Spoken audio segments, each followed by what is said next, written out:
وأقام الصلاة وقال أيضا الذي خلق الموت والحياة ليبلوكم أيكم أحسن عملا صدق الله العظيم. அந்த கோடிகள் அந்த சராசரங்கள் அனைத்தையும் அலங்குறப்படைத்து தனது ஆட்சி அழகான முறையிலே அமல்படுத்திக் கொண்டிருக்கும் ஏகவல்லோன் அல்லாஹ்வுக்கே புகழனைத்து வழங்குவதில்லை. சாந்தி மார்க்கம் ஏறி வந்த ஸல்லல்லாஹு அலைஹி வஸல்லம் அவர்கள் மீதும் அன்னார் கொண்டு வந்த உயர்தரமான மார்க்கத்திற்காக தனது காலங்களையும் நேரங்களையும் அதற்காக தியாகம் செய்த அன்னாரின் உத்தம சஹாபாக்கள் அனைவர்கள் மீதும் அன்று தொட்டும் இன்று வரையும் யார் யாரெல்லாம் அன்னாரின் சுன்னாக்களையும் வழிமுறைகளையும் எடுத்து நடத்துகிறார்களோ எடுத்து நடக்கப் போகிறார்களோ அத்தகைய முஸ்லிமான ஆண் பெண் அனைவர்கள் மீதும் அல்லாஹ்வின் சாந்தியும் சமாதானம் என்றும் உண்டாவதாக. புனிதமான ஜும்ஆவுடைய கடமை நிறைவேற்றுவதற்காக அல்லாஹ்வுடைய இல்லத்திலே அமர்ந்திருக்கும் அல்லாஹ்வின் நல்லடியார்களே, அன்பின் இஸ்லாமிய சகோதரர்களே, படைத்தவன் ஒருவன், அவனை அல்லாஹ் அவனை அனைவரும் அஞ்சிக் கொள்ளுமாறு அடியேனுக்கும் அப்பா உங்களுக்கும் தக்வாவை கொண்டு வசியத் என்னும் நல்ல உபதேசம் நற்கட்டளை படுத்துகின்றேன். குறிப்பாக தனக்கு இருக்கும் போது அந்த அல்லாஹ் தஆலாவை அஞ்சிக் கொள்ளுமாறு பயந்து கொள்ளுமாறு கேட்டுக்கொள்கிறேன். அன்புக்குரிய சகோதரர்களே, பெரியார்களே,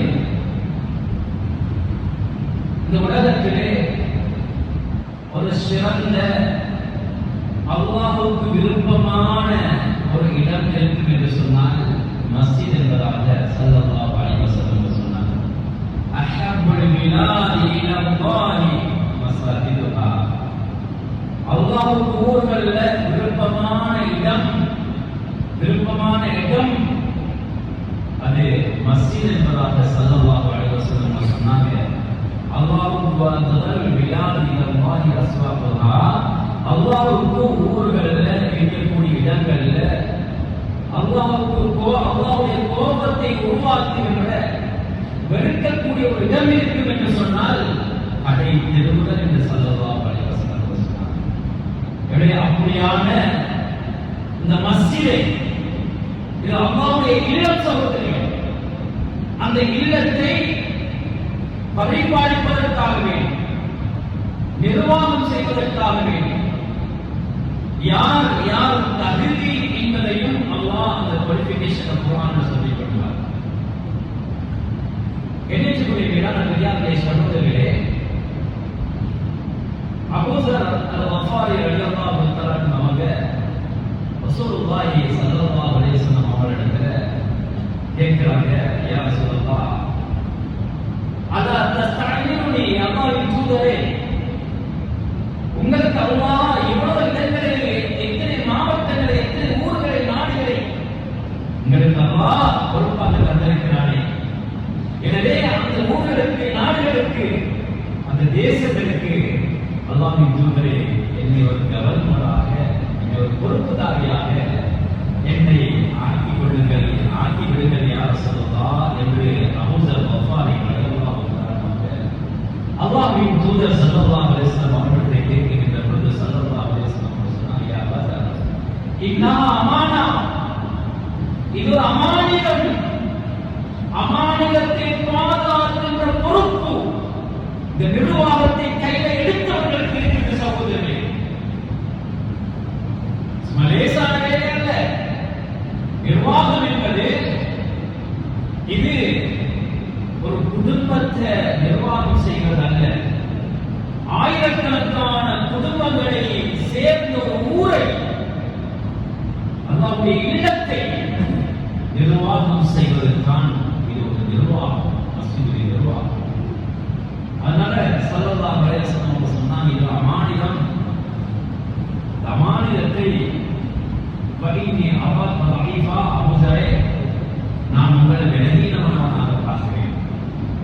இந்த அமானிதத்தை நிறைவேற்றி விடாமல் நீங்கள் மறுமையின் நாளிலே அல்லாஹ்விடத்தில் மாட்டிவிடுவீர்கள் என்று நான் விலகீனமானவர்களாக உங்களை பார்க்கின்றேன். அபூ ஸரே, அமானிதத்துக்கு விஷயத்தை பொறுப்பாக இருக்கிறீர்களோ என்று நான் கியாமத்தி கிஸ்யும் வ நதாமா. சுப்ஹானல்லாஹ். அது நாளை மறுமையுடைய நாளையில, கியாமத்துடைய நாளையில இந்த பொறுப்புகளை எடுத்து சிலவங்க திட்டமாகுவாங்க.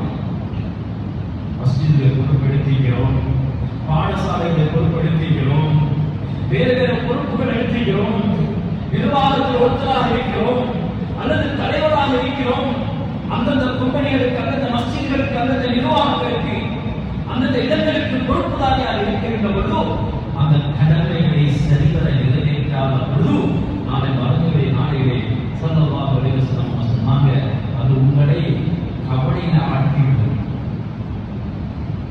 நீங்க யோசிப்பீங்க, ஏண்டா அந்த பொறுப்பெடுத்தேன், ஏண்டா மஸ்ஜிதில் பொறுப்பெடுத்தேன், ஏண்டா அந்த பொறுப்பெடுத்தேன், இந்த பொறுப்பெடுத்தேன், அதற்கு ஏன் நான் பொறுப்புதாரியாக இருக்க வேண்டும், அந்தந்த பொறுப்புகளுக்கு அந்தந்த கும்பலிகளுக்கு ஏன் நான் தலைவராக இருக்க வேண்டும், நான் ஏன் நாட்டு மக்களுக்கு தலைவராக இருக்க வேண்டும் அல்லது ஒரு பாராளுமன்ற உறுப்பினராக இருக்க வேண்டும் என்றெல்லாம் நாளை மறுமையுடைய நாளிலே ஒவ்வொரு மனிதனும் கவலைப்படுவார்.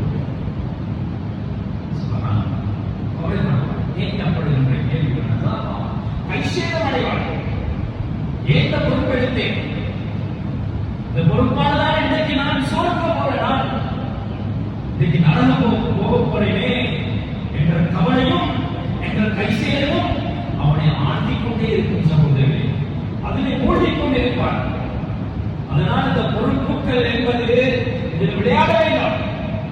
மஸ்ஜிதுடைய விளையாட்டுல, பொறுப்புடைய விஷயத்தில அது விளையாட்டு அல்ல, பொறுப்பாக இருந்த அமானிதமாக இருக்க வேண்டும். மஸ்ஜிதுடைய சொத்துக்கள் பாதுகாக்கப்பட வேண்டும். மாநிலமாக எங்களுக்கு ஒருத்தர் தந்திக்கிறார்கள், எங்களுக்கு அமானிதமாக இந்த ஊருடைய பொறுப்பை எங்களுக்கு தந்திருக்கிறேன், மஸ்ஜிதுடைய பொறுப்பை ஒப்படைச்சிக்கிறாங்க. இந்த மாநிலத்தை பாதுகாப்பது ஒவ்வொரு பொறுப்புதாரிக்கும், ஒவ்வொரு நிர்வாகிகளுக்கும் அத்தாய பொறுப்பு சகோதரர்களே. பள்ளியுடைய சொத்து, பாடசாலையுடைய சொத்து, ஏனைய பொறுப்புகள், இந்த பொறுப்புகள் இதெல்லாம் அமானிதம். மாநிலத்தை பாதுகாக்கப்பட வேண்டும். மாநிலம் பாதுகாக்கப்படுவதை ஸல்லல்லாஹு அலைஹி வஸல்லம் சொன்னாங்க. இன்னஹா அமானா, இது அமானிதம், விளையாட வேண்டாம். சகோதரிகளே, இன்னைக்கு பொறுப்புகளை எடுத்துட்டு அவர்கள் பள்ளியும் இல்லை, ஒன்றும் இல்லை, பொறுப்புகளை அழகான நிலைநாட்டுவதில்லை. மசூதியுடைய பொருட்கள், அது இது பொருட்கள் எல்லாம் சர்வசாதாரணமாக இன்னைக்கு பொருட்கள் வீசப்பட்டு அந்த பொறுப்புகளை சரியான முறையில் செய்யாம அவைகளெல்லாம் வீதியில வருகின்ற ஒரு நிலைமைக்கு இன்னைக்கு சில மஸ்ஜிதுகளுடைய காணி, பூமிகள் அபகரிக்கப்பட்டிருக்கிறது, சில கடைகள் அபகரிக்கப்பட்டிருக்கிறது. பொறுப்புதாரியாக வருகின்ற பொழுது இவருக்கு தெரிந்தவருக்கு குறைந்தவருக்கு அந்த கடையை கொடுக்கிறார். அதோட கூடுதலாக 10-20 ரூபாய் கூடுதலாக கேட்கிறார், கொடுக்க மாட்டார். என் தெரிஞ்சவர், பழகியவர், உறவினர் என்று அவருக்கு குறைந்த விலையை கொடுக்கிறார்கள். 50,000 ரூபாய்க்கு அந்த கடையை பேசி வருகிறார்கள். ஆனால் 45,000 ரூபாய், 40,000 ரூபாய்க்கு அதை குறைந்த விலைக்கு உறவினர்களுக்கு, சொந்தக்காரர்களுக்கு, நண்பர்களுக்கு, கூட்டாளிகளுக்கு கொடுத்து வருகிறார்கள். இது அமானிதம் சகோதரிகளே. இப்படிப்பட்ட நிர்வாகத்தை வைத்து இப்படிப்பட்ட மோசடிகளை செய்தார், இப்படிப்பட்ட அமானிதத்தை பாராட்டினார். நிச்சயமாக நாளை மறுமையுடைய நாளில் பொறுப்பு சொல்ல வேண்டும். பொறுப்பு சொல்ல வேண்டும். இமாம் முஹத்திமுடைய பேரில் பொறுப்பு சொல்ல நடக்க அவர்களோடு எப்படி நடந்தார், அவருடைய உள்ளத்தை நோக்கடித்து விட்டு, அவருடைய உள்ளத்தை பாழடைக்க வைத்து, அவர்களை நாசமாக்கி, அவர்களை கேவலப்படுத்தி நிர்வாகத்திலே வைத்து நடத்தப்பட்டார்கள் என்று சொன்னால் இதையும் நாளை மறுமையுடைய நாளில் அல்லாஹ் கைப்பற்றப்பட்டது. அமானிதத்தை பாதுகாப்பதுதான் நிர்வாகம் என்பதை சொல்கிறது. எனவே அருமை நாயகி ஸல்லல்லாஹு அலைஹி வஸல்லம் அவர்கள் அமானிதம் என்பதாக இந்த பொறுப்புகள், மஸ்ஜிதுடைய நிர்வாகங்கள் பற்றி, ஏனைய நிர்வாகங்கள் பற்றி அழகாக தெளிவாக சொல்லி காட்டினார்கள். அது மாத்திரமல்ல சகோதரர்களே, பெரியார் இணையத்துக்குரியவர்களே, இன்றைக்கு நாங்கள் என்ன செய்யறோம்? நாங்கள் நல்ல அழகாக நல்ல ஒரு குப்பையோடு தொடங்கிக்கிறோம், பெரிய கெட்ட பல லட்சக்கணக்கு செலவழிச்சு கட்டிக்கிறோம். மாஷால்லா நல்ல பிசினஸ் போகுது, நல்ல பெரிய கடவுளை தொடங்கிக்கிறோம். மாஷால்லா நல்ல பிசினஸ் போகுது. நல்ல பறக்கத்தான் வியாபாரம் செய்து கொண்டிருக்கிறோம், பறக்கத்தான் லாபமும் ஏற்பட்டுக் கொண்டிருக்கிறது. அந்த கடைக்கு, அந்த ஃபேக்டரிக்கு, அந்த கம்பெனிக்கு நாங்கள் ஒரு பொறுப்புதாரியை தேடுறதை எவ்வளவு குவாலிஃபிகேஷன் பார்க்கணும். அவர் என்ன படிச்சிருக்கோம், என்ன நிலைமையில் இருக்கிறோம், அல்லாஹ் பயந்திருக்கிறாரா, இவர் எப்படி இருக்கிறாரு, இவர்கிட்ட நான் பொறுப்பை கொடுத்தா ஏண்ட இந்த கம்பெனிய, ஏண்ட இந்த ஃபேக்டரிய, ஏண்ட கடைய இவர் எடுத்துட்டு போறதுக்கு தகுதி இருக்கிறார் என்றெல்லாம் பல முறையில யோசிக்கும். அன்புக்குரிய சகோதரர்கள் பெரியாரே, தகுதி இல்லைன்னா கொடுக்க மாட்டோம். ஏன்னா இவர் நொஸ்டாக்கிடுவாங்க. எனக்கு வருமானமே இல்லை, கடையை விட்டு, ஃபேக்டரி விட்டு, கம்பெனி விட்டு, எல்லாத்தையும் விட்டு நாசமாகிடும் என்று பல முறையில யோசிச்சு அவர் படிப்ப, தராதரத்தை, தக்குவாவை, தொழுகையை எல்லாத்தையும் பார்த்துதான் இவர் நல்ல திறனானவர், நம்பிக்கையானவர், நாணயமானவர் என்று நினைச்சு அவரை பார்த்து அவர் பல விஷயத்தை விசாரிச்சு இப்ப நாங்கள் சாவி அவர் கையில கொடுக்கிறோம். இதே போல அல்லாஹ் அவருடைய மஸ்ஜிதை நிர்வாகம் செய்யக்கூடியவர்களுக்கு குவாலிஃபிகேஷன் பார்க்கிறார். எப்படி இருக்கணும், என்ன நிபந்தனைகள் இருக்கணும், 5 வகையான நிபந்தனைகளை அல்லாஹ் சொல்லுகிறார். அன்புக்குரிய சகோதரர்களே பெரியார், அல்லாஹ் பார்க்கிறானே, அல்லாஹ்வுடைய மஸ்ஜிதே, உலகத்தில் விருப்பமான இடம், அல்லாஹ்வுக்கு விருப்பமான இடம் மஸ்ஜிதே. அப்ப அல்லாஹ் எந்தளவு பார்ப்பான், நாங்களே எந்தளவு பார்க்கிறதா இருந்தால் அல்லாஹ்வுடைய மஸ்ஜிதை நிர்வாகம் செய்யக்கூடியவரை எப்படி நாங்க பார்ப்போம்? சுபஹானல்லாஹ், அல்லாஹ் எப்படி பார்ப்பான்? இதைத்தான் அல்லாஹ் தஆலா குர்ஆன்ல சொல்கிறார், இன்னமா யஅமுரு மஸாஜிதல்லாஹ் மன் ஆமன பில்லாஹ் வல் யௌமில் ஆகிர். சுபஹானல்லாஹ், அல்லாஹ்வுடைய இல்லத்தை பராமரிக்கக்கூடியவர்கள், நிர்வாகம் செய்யக்கூடியவர்களுக்கு அவர்களுக்கு தகவல்களை அல்லாஹ் சொல்கிறார். அன்புக்குரிய சகோதரர்களே, இந்த 5 தகவல்கள் உங்களுடைய உள்ளத்தில் ஞாபகம் வைத்துக் கொள்ளுங்கள். நிர்வாகியை நமது மஸ்ஜிதுக்கு நாங்கள் பொறுப்பெடுக்கிறோம். இந்த 5 நிபந்தனை இருக்கிறார் பாருங்க. மன் ஆமன பில்லாஹ், அதாவது அல்லாஹ்வை கொண்டு ஈமான் கொண்டிருக்கிறவர்கள், அல்லாஹ்வை கொண்டு முதலாவது அல்லாஹ்வை கொண்டு ஈமான் கொண்டிருக்கிறவர்கள். இந்த ஈமானுடைய பாடம், இந்த ஈமான் உள்ளத்துல இருந்தா பொது சொத்துல நிகழ்க்க மாட்டாங்க. ஏன்? அல்லாஹ்வுடைய பயம்.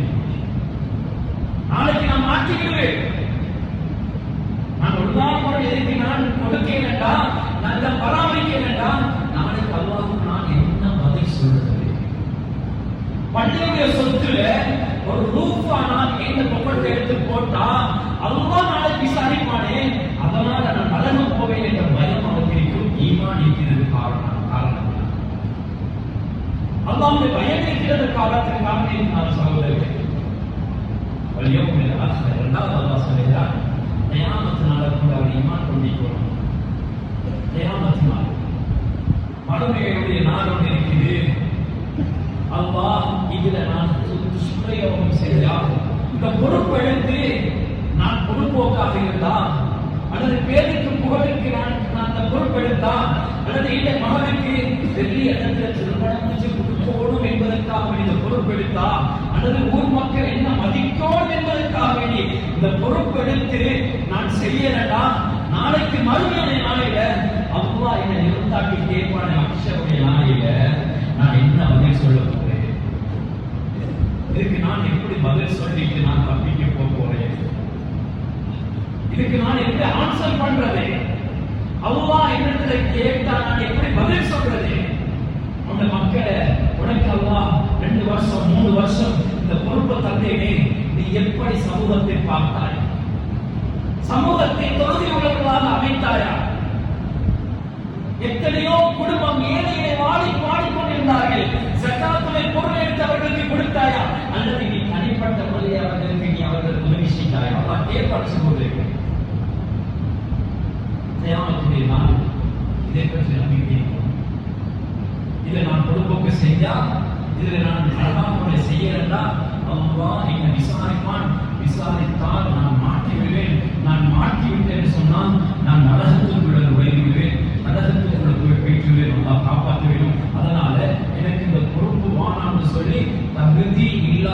இன்னும் காதிக்குவாங்க. மூன்றாவது அல்லாஹ் நிபந்தனை சொல்லுகிறான், தொழுகைதாரிகளாக இருக்கும். தொழுகை என்பது இஸ்லாத்தில் கட்டாய ஒரு கடமை.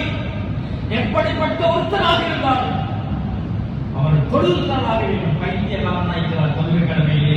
வேற எந்த நிலைமையில் ஒரு ஆள் இருந்தால் கட்டாயம் அவர் தொழுதானாக வேண்டும். சொல்வது தொழுகைதாரிகளாக இருக்க வேண்டும்.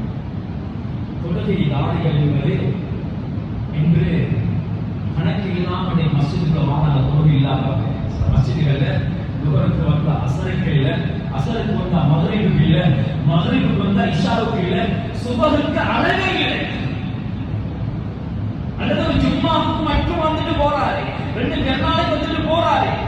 ஜும்மாக்கு வந்தா வசூருடைய கணக்கை பார்க்கறதுக்கு, பெருநாளைக்கு வந்தா வசூருடைய கணக்கை பார்த்து அசரத்துக்கு இமாமுக்கு முஹத்தினுக்கு சம்பளத்தை கொடுத்துட்டு போறது. அந்த 2 பெருநாளைக்கு நோம்புக்கோ அல்லது நோம்புக்கு யாரும் தயாரிக்கு போறாரு, அதை மட்டும் பார்த்துட்டு போறாரு. அதை மாத்திரம் இல்ல சகோதரே, தொழுகைதாரிகளாக இருக்க வேண்டும். 5 நேர தொழுகையை தொழக்கூடியவராக இருக்க வேண்டும். எனவே இந்த தொழுகையுடைய நிபந்தனை அல்லாஹ் சொல்லுகின்ற பொழுது, இந்த தொழுகையை அல்லாஹ் சொல்லுகிறான் என்ற தெரியுமா? இன்ன ஸலாத்த தன்ஹா அனில் ஃபஹ்ஷாஇ வல் முன்கர். ஒரு மனிதன், ஒரு நிர்வாகி தொழக்கூடியவனாக இருக்கின்ற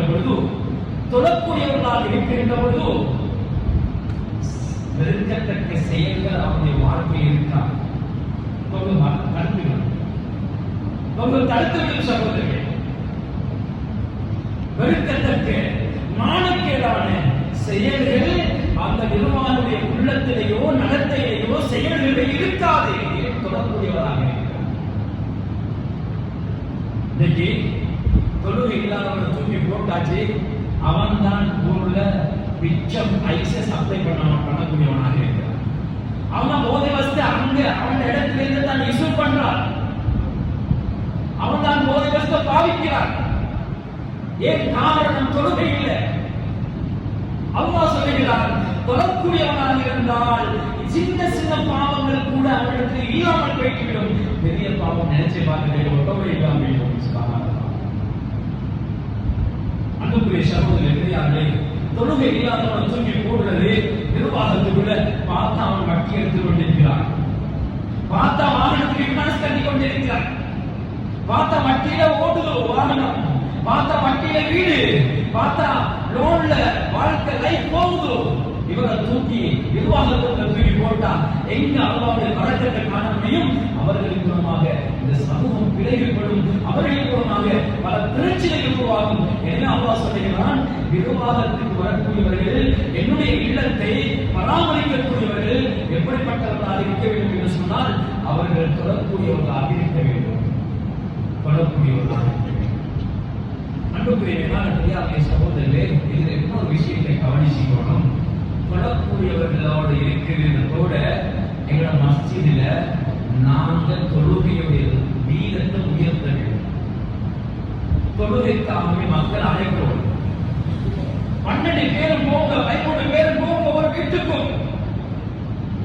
சென்ற நிர்வாகம் எங்களிடத்தில் எத்தனை வீதத்தில் தந்தாங்களோ குறைந்தது எங்களோட 3 வருஷம், எங்களோட 2 வருஷம் நிர்வாகத்துடைய பொறுப்பு முடிவடைகின்ற பொழுது அவங்க 60 வீதத்தில் தந்தா நாங்கள் குறைந்தது ஒரு 80 வீதத்திலேயாவது இந்த மகளான தொழுகை வாசிகளை, தொழுகைதாரிகளை உருவாக்கிட்டு போகணும் என்பதற்கான முயற்சி செய்யக்கூடியவர்களாக இருக்க வேண்டும். நாம் எத்தனை மஸ்ஜிதுகளில் நிர்வாக சபை தேர்வு சம்பந்தமாக பேசிக்கிறோம். ஆனால் நிர்வாகத்துடைய தேர்வு வருகின்ற பொழுது ஒவ்வொரு நிர்வாகத்திலையும் அறிக்கைகளை பட்டியலிட்டு வாசிப்பாங்க. நாங்கள் இதை செஞ்சோம், அதை செஞ்சோம், இதை செஞ்சோம் என்று சொல்லுவாங்க. ஆனா எந்த மஸ்ஜிதிலையும் நான் கேள்விப்பட்டிருக்கின்ற இல்லை. நாங்கள் தொழுகை 9 வீதமாக இருந்த மக்களாக தொழுகை தாய்களாக 80 வீதமாக ஆக்கணும், 60 வீதமாக ஆக்கணும், 70 வீதமாக ஆக்கணும் என்று இதுவரைக்கும் நாங்கள் கேள்விப்பட்டதுக்கு எந்த மஸ்ஜிதிலையும் சொல்றதில்லை சகோதரர். இருக்கக்கூடும் 1-2 பிறப்பிட்ட மஸ்ஜிதில் இருக்கக்கூடும். ஆனால் பெரிய ஒரு பாரிய பொறுப்பு நிர்வாகத்துக்குள்ளே வந்தவர்கள் தொழக்கூடியவர்களாக இருந்து ஊர் மக்களையும் தொழுகை இல்லாதவர்களை பள்ளியோடு தொடர்புள்ளவர்களாக அமைக்க வேண்டும். இதை அல்லாஹ் விரும்புகிறார். அன்புக்குரிய மேலான பெரியார்களே, சகோதரர்களே, எண்ணத்துக்குரியவர்களே, இன்றைக்கு ஒவ்வொரு மக்கள் தொழுகை இல்லாமல் இருந்தால் இதற்கு கணக்கு கொஞ்சம் போராத நேரத்தில் நண்பனத்துக்காக கொஞ்சம் பண்டிகைவாங்கன்னு சொல்லி கொண்டு போகிறது கூட இவருக்கு நேரம் இல்லை. அன்புக்குரிய மேலான பெரியார்களே, சகோதரர்களே, 4வது நிபந்தனை அல்லாஹ் சொல்லுகிறான், கொடுக்கக்கூடியவராக ஜகாத் கொடுக்கக்கூடியவராக இருந்தால் ஜகாத் கொடுக்கணும். ஜகாத் கொடுக்கிறது தகுதியானவர்களாக இருந்தால் கொடுக்கணும். தகுதி இல்லைன்னா அவருக்கு அந்த சட்டம் இல்லை. அப்ப ஜகாத் கொடுக்கக்கூடியவராக இருந்து ஜகாத்தை கொடுக்காம இருக்கிறாரு, இது கிசிங் பண்ணி கொடுக்கிறார். சிலவங்க அப்படி கணக்கு பார்க்கலாம், சும்மா 2 கோடி தான் இருக்கும், 3-4 கோடி அதை பாஸ் பண்ணுது, ஒரு 2 லட்சம் கொடுத்தா சரி, 1 கோடி நினைச்சு அப்படி கொடுக்கிறாங்க, கிசிங் பண்ணி கொடுக்கிறது. அப்படி இல்லை. அது ஜகாத் கொடுக்கக்கூடியவர்களை பற்றி அல்லாஹ் சொல்லுகின்ற பொழுது அவர்கள் அழகான முறையில் கணக்கு பார்த்து கொடுப்பார்கள். அழகான முறையில் கணக்கு பார்த்து கொடுப்பாங்க. அந்த அழகான முறையில கணக்கு பார்த்து ஒவ்வொரு சதமாக பார்த்து ஜகாத் கொடுக்கக்கூடியவர்களாக இருக்கணும். அந்த தகுதி இருந்து ஒரு ஜகாத் கொடுக்க என்று சொன்னால் இவரை நிர்வாகத்துக்குள்ள தூக்கி போடாதீங்க. போட்ட அந்த பாவம் அந்த யாரு போட்டாலோ அவர்கள் முடிஞ்சவர்களுக்கு சுபகாரம். அன்புக்குரிய மேலான பெரியார்களே, சகோதரர்களே, அப்படி ஜகாத் கடமை இல்லைண்டா அவருக்கு இல்லை. அடுத்ததாக நாம் பார்க்கின்ற ஒரு ஜகாத் ஒரு விஷயத்தை வச்சு நாம் ஊர்ல பல டெவலப்மெண்ட் செய்யணும். நாங்க நிர்வாகத்துக்குள்ள வந்தா ஊர்ல என்ன எத்தனை பேர்கள் இருக்கிறாங்க பார்க்கணும்.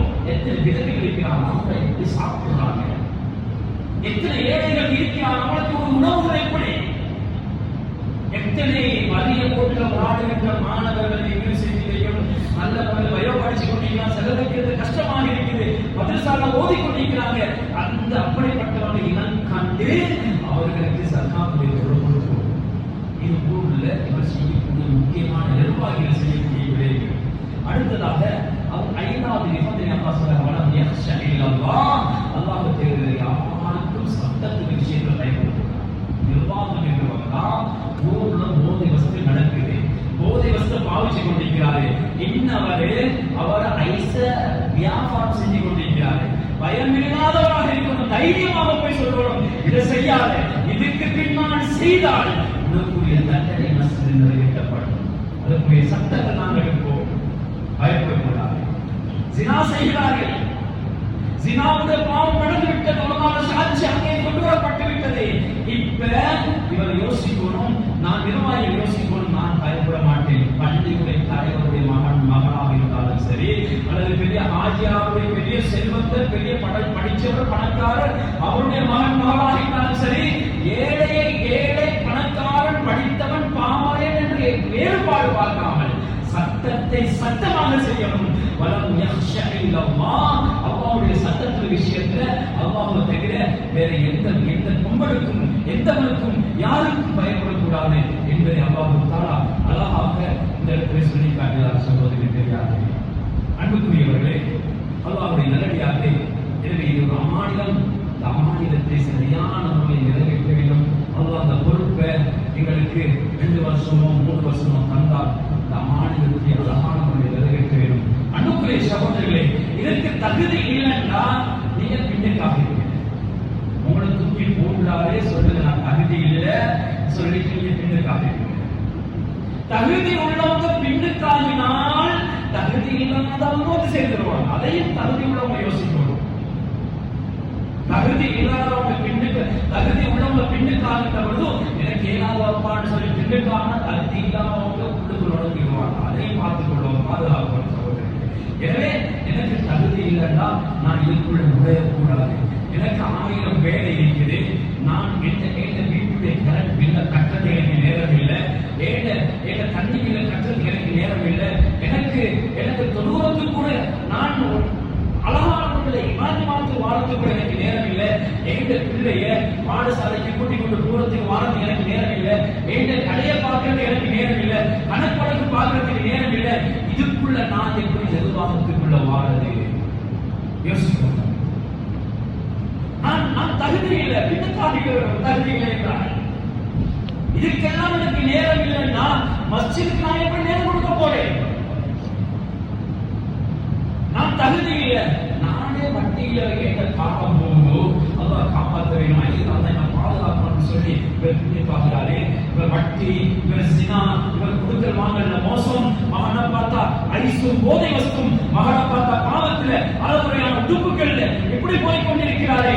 இப்ப குடும்பங்கள் இப்படி சீரழியுது, இவருக்கு தகுதி இல்லைன்னு தெரியும். இப்ப இவர் மஸ்ஜிதுக்குள்ள வரக்கூடாது, வாதத்துக்குள்ள பின்னுக்காக இவரும் சகோதரி பெரியாரே, மஸ்ஜித் என்பது மாநிலங்கள் பாதுகாக்கப்பட வேண்டும். மஸ்ஜித் என்பது அது ஒரு பொறுப்பு. எனவே இது அரசியல் அரசியலாக ஆக்கப்படக்கூடாது. அரசியலுக்கு ஒரு இடத்தை போன்று ஆக்கக்கூடாது. எனவே அந்த சொத்துக்கள் பாதுகாக்கப்பட வேண்டும். எனவே உங்களுக்கு மஸ்ஜிதில் நிர்வாகம் தெரிவிக்கப்படுகின்ற பொழுது ஃபித்னாக்களையும் குழப்பங்களையும் உருவாக்கிவிடக்கூடாது. எங்களோட ஒரு சின்ன வார்த்தை போதும், அவன் இப்படித்தான் என்ற ஒரு வார்த்தை போதும், அதில் பெரிய சண்டை வந்து அடிமுடி வந்து கொடையில போய் போலீஸ்ல போய் கோர்ட்ல போய் நிற்கக்கூடிய அளவுக்கு அதை காப்பாற்ற வேண்டும். அப்படி ஒரு சின்ன வார்த்தை போதும் சகோதரர்களே, அப்படி நடந்துவிடும். அப்படிப்பட்ட நிலைமைகள் உருவாகக்கூடாது. அமைதியான முறையிலே மஸ்ஜிதின் நிர்வாகம் தயார் செய்யப்பட வேண்டும். ஸல்லல்லாஹு அலைஹி வஸல்லம் சொன்னாங்க, அல் ஃபித்னத்து நாஇமத்துன் லஅனல்லாஹு மன் ஐகதஹா. ஃபித்னா பிரச்சனை என்பது தூண்டிக் கொண்டுதான் இருக்கிறது, தூண்டிக் கொண்டிருக்கிறது. அல்லாஹ் லானத் செய்தான் யாருக்கு தெரியுமா? அந்த ஃபித்னாவை எதிர்பார்க்கக்கூடியவனுக்கு. சுப்ஹானல்லாஹ், ஃபித்னாவை எதிர்பார்த்தவனுக்கு அல்லாஹ் லானத் செய்தான். ஒரு வார்த்தை போதும் சகோதரர்களே, வார்த்தைகளை பாவித்து யோசித்து பாவிக்க வேண்டும். அந்த இடங்களிலே எந்த இடத்திலையும் இந்த வார்த்தைகளை பாவித்து யோசித்து பாவிக்க வேண்டும். எனவே இப்படிப்பட்ட நிலைமைகளிலிருந்து நல்ல ஒரு நிர்வாகத்தை, தகுதியான நிர்வாகத்தை அல்லாஹ் தஆலா இந்த மஸ்ஜிதுக்கு அல்லாஹ் தந்து நல்லவர்களாக, முத்தகீங்களாக, தக்வாவுள்ளவர்களாக அல்லாஹ் தஆலா எங்கள் அனைவரும் அல்லாஹ் தஆலா மாற்றி அளிப்பானாக. யாவருடைய பாவத்தை மன்னிப்பாயாக யா அல்லாஹ், நம்முடைய தாய் தந்தையருடைய பாவத்தை மன்னிப்பாயாக யா அல்லாஹ். உலகத்தை வாழுகின்ற பொழுது நல்ல அமல் செய்வதற்கு நசீபாக்கி யா அல்லாஹ். ரப்பே ரஹ்மானே, இந்த மஸ்ஜிதுக்கு நல்ல தகுதியானவர்களை தெரிவு செய்து கொள்ளப்போயாக யா அல்லாஹ். ஈதின் இது நிபந்தனைகள் உள்ளவர்களாக அமைக்கப்போயாக யா அல்லாஹ். ரப்பே ரஹ்மானே, இந்த ஊரிலே நல்ல தொழுகைக்காரர்களை, தக்வாதாரர்களை உருவாக்குவாயாக யா அல்லாஹ். யா அல்லாஹ், நல்ல முறையில் அறிவாளிகளை உருவாக்குவாயாக யா அல்லாஹ். ஆண்களை உருவாக்குவாயாக யா அல்லாஹ். யா அல்லாஹ், செய்த நிர்வாகத்தினர்களை நீ கபூல் செய்து கொள்வாயாக யா அல்லாஹ். இதுவரைக்கும் ஒரு மஸ்ஜிதிலே யாரெல்லாம் செய்தார்கள் நிர்வாகம், யாரெல்லாம் செய்து அவர்கள் மன்னனை எடுக்கிறார்களோ அவருடைய மன்னனையை நீ அவர்களுடைய சுவர்ணத்தை ஊற்றுவதாக அமைத்துவாயாக யா அல்லாஹ். அவர்கள் நிர்வாகம் செய்தவர்களுக்கு யா அல்லாஹ் நீ கிருபை செய்து அவருடைய வாழ்க்கையில வழக்கத்தை கொடுத்துவாயாக யா அல்லாஹ். அவர்களை குற்றம் பிடித்துவிடாதே யா அல்லாஹ். அவருடைய பாவத்தை எல்லாருக்கும் மன்னித்துவாயாக யா அல்லாஹ். நல்லவர்களாக, தக்குவர்களாக வாழ்வதற்கு அனுமதிக்க செய்துவாயாக. துஆவை ஏற்றுக்கொள்வாயாக. الحمد لله الذي كفى، الصلاة والسلام على رسول الله محمد بن عبد الله. أما بعد